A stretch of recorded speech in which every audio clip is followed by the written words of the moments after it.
is a blast from the past for me because, let's see here, let me get this displayed properly. Oh gosh, there's my kid. Let me share. I have too many screens going on. Let's share that one. Okay, so I pitched to 1 Million Cups Mankato in September 2018. And I think I was 2 weeks into my Kickstarter campaign, trying to raise the funds to produce my product, my idea, my invention. I think I was a little over a year into this journey, having figured out this solution to a problem. So let me first introduce myself. I'm Beth Fimbo. I live in Orinoco, Minnesota, which is just north of Rochester. Got my undergraduate degree in Mankato at U of M, or Minnesota, Mankato. And so at age 40, I had my first son and encountered a problem of him constantly dropping and throwing things on the floor. So I pitched at several Minnesota Cups, St. Paul, Eau Claire, Rochester, as a way to vet out my business, practice talking about my business, getting feedback from people, ideas from people, and networking. And I'll talk more about that later. So this is the actual presentation that I gave at 1 Million Cups 2 years ago. And so these were my prototypes. In the pictures you're seeing my mat, and it's got the tethers that you can attach toys. These were all prototypes.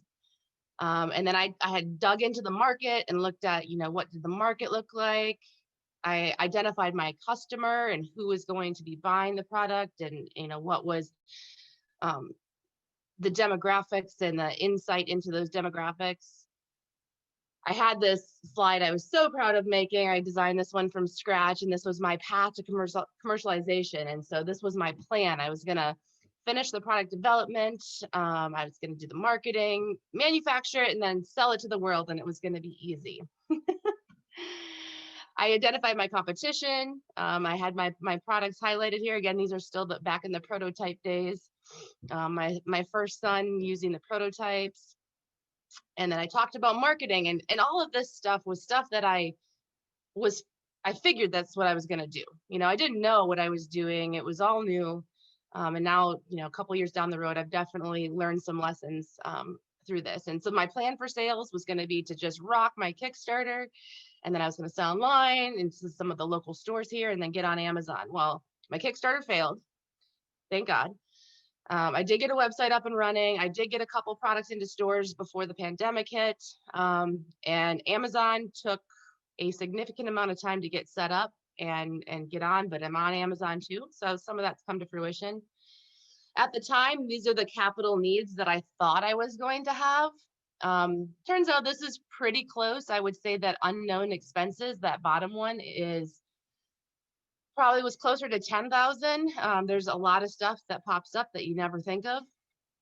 And then I had this plan. I thought through step by step, what am I going to do? How am I going to bring this thing to life? And I would say I've pretty much followed that plan till now. So here we are, 2 years later. I've got a new logo. I've got a new baby. This is busy baby number 2 on this slide that you're seeing here. And this is one of the photos from our photo shoot this weekend as I get ready to prepare some new retail packaging. I'm part of Target's accelerator program. And so they're kind of walking me through behind the curtain of Target of how you get into big box retail. And so with that, I'm using their feedback to update my retail packaging. So I got my little Target picture here. You can actually add non-Target items to a Target registry now. So technically I'm already in Target's system, but hoping to be on shelves next year. So my updates from 2 years ago had massive growth. So I officially started selling. I got products made in 2019, March, and had just under $100,000 in sales last year. This year I'm at $500,000. I'm expecting that to almost double now for the holiday season. We'll see. I've got 3 patents with more on the way. This year I participated for the 3rd time in Minnesota Cup and finally won my division. And then I also won an award for the top woman-led business. So that financially will help quite a bit. I'm in this accelerator program with Target. I've had crazy growth on Amazon. So that's kind of where I'm at with updates. And then to quickly touch on some of the stuff you guys were already talking about this morning is my advice or lessons learned. And I just have a few. One is use the resources. 1 Million Cups has been an amazing resource for me in trying to figure out how to grow this business. And through that, I meet a lot of other people who could help. I should say my patent attorney found me through 1 Million Cups. I think on this call is Garrett Leifring, who's helping me now with Amazon. We'll talk more about that in the outsourcing part. But there are resources everywhere. I have 2 loans, one through Deed and one through Southern Minnesota Initiative Foundation. Both of them were interest-free, payment-free loans that helped me get started and get my production going. My Kickstarter failed. I didn't have the money to do it. These organizations were able to help me and offer these loans with no interest and no payments for the first year. So I was able to get some production going, get some sales so that I can now afford to pay those loans. There's so many other resources as far as like Collider in Rochester. Red Wing Ignite has been an amazing resource to me. And those resources link you to other resources and people who can help you. Minnesota Cup was an awesome resource for me, and Bunker Labs. If anyone's a veteran, Bunker Labs is an amazing resource for veterans and veteran spouses who want to start businesses. So I can't emphasize enough, use the resources that are out there. Let's see.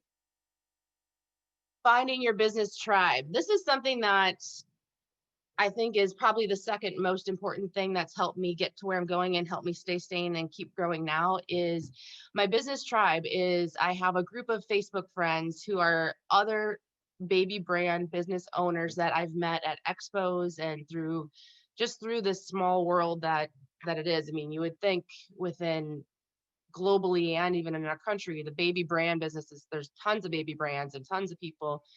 It's actually quite a small world. And so when you can link up with other people in your industry, we have a Facebook group. We have maybe 20 or 30 companies. We all have different levels of experience and time in the industry and levels of success. We have some people who haven't launched yet, some people who have been out for 10 years and have been on Shark Tank and all kinds of stuff. And what we do is we share knowledge and resources. Someone says, I just did this week. I posted, my shipping software is killing me. I can't stand it. Who's everybody using for shipping software? Who do you love? And then everybody comments on who they're using and who they love. And now I have a good recommendation that I can confidently move forward in switching my software to something different. The same thing goes for other resources. I outsource the Facebook ads, and everyone is asking me now, who are you using for your Facebook ads? Because I'm doing well with the Facebook ads, so now I can give them recommendations. I can't emphasize how important it is to, as the next bullet says, use networking and referrals. People have asked me all the time, how did you find your product developers to create your product? Because there's so many out there. How did you find your patent attorney? There's so many out there. How do you know you're working with the right people? And you really don't, unless you get a referral from someone who has already used that person. And if that someone is in your network, you already trust them, you're going to trust the referral. So I've had no fears and none of those emotions that go with, oh gosh, is this the right thing or not? Because I can confidently move forward with decisions because I've gotten these referrals from people I trust. So things outsourcing. I tried in the beginning because I had no budget. I tried to do everything myself. I still try to do more than I should myself, but my life has become easier. My business has grown incredibly fast once I started outsourcing things. And the things I would outsource are the things that you don't have the skills to do well, efficiently, and quickly yourself. So for example, Amazon. For me, Amazon was a pain in the butt to set up and to keep up with. And now I hand that off to Garrett, and he takes care of that for me. I don't have to worry about it. He lets me know when I have to fill an order or when I need to do something, and I just do it. I don't have to worry about it anymore. And I literally get more sleep at night because of it. Social media. I can make social media posts. Technically, anybody can create a Facebook ad. Back in that Kickstarter days, I created Facebook ads to promote my Kickstarter. I went through $1,000 in spend with no conversions. I mean, I thought, well, gosh, maybe my product's not right. Well, the second I paid a professional to set up my Facebook ads and run them, I I mean, my business just skyrocketed. I went from 3 orders a day to 40 orders a day within a week. So having someone who's skilled to do some of these things, social media posts, anybody can make a post. I don't like social media. I don't like to spend my time on it. I don't like to come up with the creative. There's people who love to do that and they're affordable. So now I outsource that. I don't have to worry about it. And then there's the more technical things like writing a patent. Yes, you can submit your own provisional patent. I would recommend you use a patent attorney anyway, and for another dozen reasons to use a patent attorney. Product development, I can't do CAD drawings and I can't think design for manufacturing. It's one of the best pieces of advice I received was pay the professionals from the beginning. And web development, I mean, I could do it, I could figure it out, but it's a lot more efficient to have someone else do that. And my final point is ask lots of questions. In the first year or 2 years of me trying to grow this business, I felt guilty. I didn't want to ask people, I didn't want to take people's time. People want to give you their time. I want to give my time. Now, if I could help somebody who's where I was 3 years ago, I would love to jump on a call for a half hour and just talk through some stuff. People want to do it. People can help you. And then through that, you get those referrals and other resources. So that's it. That's all I had. Does anybody have like questions or comments? It's not probably the typical 1 million cup pitch, but I think it's fun to look back 2 years and see how things have changed. I think it's perfect. It's exactly what we were just talking about, right? It's not a pitch. It's about, what's happened with your business. It's great. Thanks so much. So do we have questions or referrals or help for Beth? I'm currently looking to move my manufacturing to Minnesota. Right now I manufacture in China. I've got a list of manufacturers. I'm putting together my specifications and requirements, but one of the things I don't have is the expertise in manufacturing or the time to vet out manufacturers. So that's one thing. If anybody has connections or resources for silicone, food grade silicone, compression, manufacturing, I would love to bring this production to Minnesota. So that's kind of the next thing I'm working on. Sorry about on that note, if you the specs that you have there, if you could send those to me, I can get to the Greater Mankato Growth and their network, and they have access to the manufacturers in this area, so they may be able to help. So you've got my email, send that my way would be great. Will do. Thanks, Gary. The other thing you mentioned, Bunker Labs, maybe you could talk a little bit about that. We're planning for, of course, November 11th is Veterans Day, and I believe we may have a veteran presenting, if I'm not mistaken, but perhaps they would be an organization we could highlight, get somebody. So take a couple moments to talk about Bunker Labs, if you would. Bunker Labs is probably the main reason I actually took the leap into starting my business. And what they are is a nonprofit organization that supports veterans and veteran family members in starting business and in entrepreneurship. And they offer multiple things. They have online courses. They have an online course called Launch Lab that walks you through the very first step of what you do to start a business and how to grow it. And then they have kind of an in-person, well, maybe not now because of COVID, but I went to the in-person version. There are Bunker Labs cohorts in Minneapolis, Chicago, the major cities. So what I did was I drove once a week for 12 weeks up to Minneapolis and sat in a classroom with an instructor from U of M and someone from SBDC, and they provided us with that same kind of format training of step by step. The first thing you do, validate your idea, your product, gave us homework. I had to go to Target and ask strangers, here's my idea. Would you buy it? How much would you pay for it? Vet that idea out before you even spend money on anything. So they walk you through that first step all the way through, at the end of the course, I was about to drop thousands of dollars on product development and move forward. And I did not have the courage to spend that kind of money prior to going through the course. So it's a great, great course. And if you have an idea and you just want to learn what you should do, it's free. And there's great resources. Great, thank you. Beth, did you ever go to the Inventors Network in the Twin Cities or have any connection with that group? I did have a little contact with a couple people from the Inventors Network that reached out to me after 1 Million Cups presentations, and I never did go forward with them. So I can't really speak to that too much. I've been to a few of their meetings. That might be something to suggest. They meet on Wednesdays once a month in the southern part of the Twin Cities, so wouldn't be too far from Orinoco to pop in. And Yeah. the group is a whole bunch of people who invent things, many of them with multiple patents. Many of them have commercialized their ideas, some haven't. So it's just it's another aspect of the tribe. Yeah, It might and be fun for actually, you. I don't think I was ready for them when I was first introduced to them, and now I'm at a point where this is a lot of work. It's overwhelming, and I wouldn't mind licensing this off to someone else to do all the hard work. And I think that would probably be a great group with resources to find out more about that.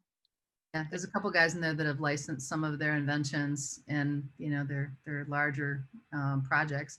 So it'll be cool. Yeah. Other suggestions, questions for Beth?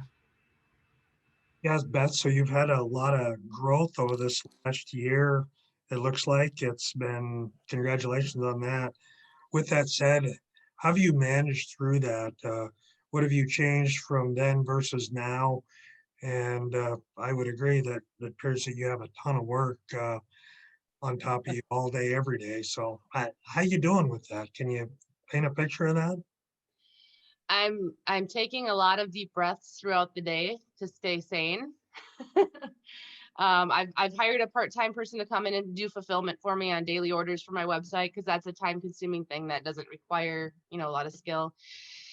I do a lot of time blocking. So I have to, there's so many things on the to-do list, and you can never get through anything without getting interrupted. So I've started time blocking where from this time to this time, I'm going to not look at email. I'm not going to do something. I'm going to just focus on these to-dos and try to pick one major to-do a day. And I'm looking at right now bringing my brother on as I guess he would technically be a co-founder. I can't afford, I need another me at this point. I need another me, and I can't do that. I can't afford, another me is going to be a 6-figure kind of job, and I can't afford that. So I'm looking at giving up equity now to bring in someone to work with me and grow this out more. Great, great. Yeah, and with giving up equity, I mean, you're ready to give up ownership or whatever if that needs to be, or shares or and all that good stuff. Yeah, I mean, of course I don't want to. I don't want to, Right. but because it's my brother and I know he's got the skill set that I need, I'm happy to share in this company and this growth with him and his family. If I was trying to do that with a stranger, I don't know that I would have the same confidence in doing that. Right. Okay. Thank you, Beth.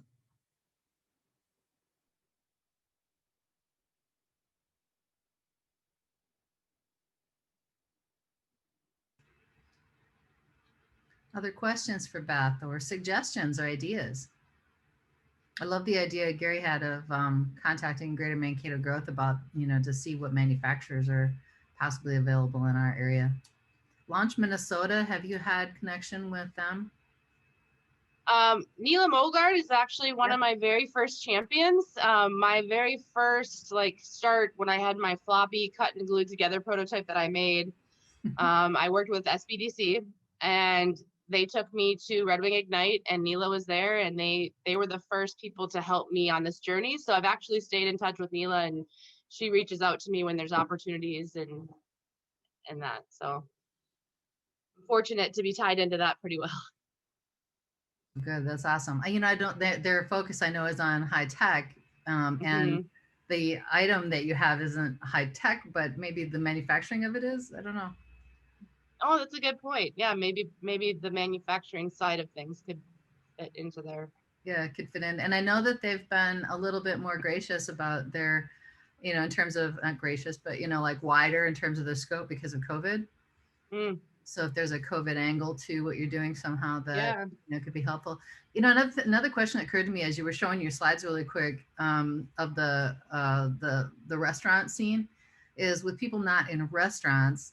Are people finding this as something that's just useful at home to entertain the babies, or is there been any impact because of COVID to your business? That's actually a huge part of my growth, because now that everybody's home with baby, they're finding the need to find ways and tools to keep the baby busy. You know, if you're working from home and you've got a Zoom call and you've got your baby next to you, you put them in the high chair with the mat and the toys, that keeps them busy and content while you do your Zoom call. And then you're also having to, for families that have multiple children, they're having to not only just, you know, normally the other kids are at school, and so you just have the baby at home, but now you have everybody at home and it's hard to manage it all at once. And so having a tool to keep the baby busy. So yeah, I think a lot of my growth has been the fact that people are finding it so useful at home.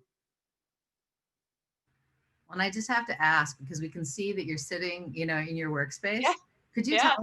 tell us what we're seeing in the boxes and what's behind you there? Yeah, I outgrew my basement. I used to do this out of my basement, and I live in the country in Orinoco, so we've got some outbuildings. And this summer, my husband and my dad took this old block building that was like you see the garage doors. It was like a 3-car garage. You can see there's like a wooden planks there. That's actually an alley, so you can pull over it and then stand underneath and change the oil. It's like it's an old garage building. And so they put walls up, insulated it, put a furnace in, ceiling and lights. And now it is my busy baby warehouse and distribution center. So those are all boxes that are going to Amazon. And then I've got some other shelves over there for my web mail.